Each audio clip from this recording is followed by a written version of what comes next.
سعودی عرب سے ایک صاحب ہے رفیق جٹ، انہوں نے سوال کیا کہ منافع میں، کاروبار میں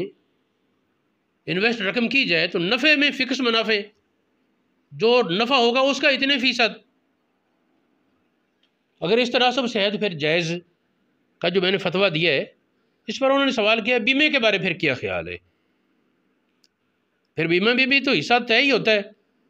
کہ نفع میں سے وہ 2.5% اپنے تنخواہوں اور اپنے معاملات کے لیے رکھتے ہیں، اور 98%،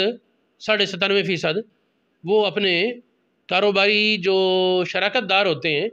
ان میں تقسیم کر دیتے ہیں۔ تو اس کے متعلق عرض یہ ہے کہ میں اس پر پورا مضمون ایک انشاءاللہ بیان ریکارڈ کراؤں گا تفصیل سے۔ خلاصہ ایک وقت یہ بیان کر دیتا ہوں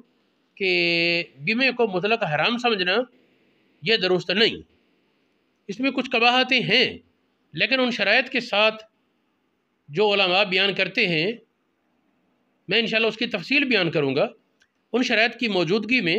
اگر پوری احتیاط کی جائے تو پھر یہ اس میں جواز کا رنگ موجود ہے، اس کو مطلق خواہ مخواہ حرام قرار دے دینا وہ درست نہیں۔ ایک اشارے کی بات کرتا جاؤں کہ ایک یہ ہے اس میں نفع متعین نہیں ہوتا، بیمے میں اکثر و بیشتر وہ پالیسیوں میں نفع جس میں متعین ہوگا،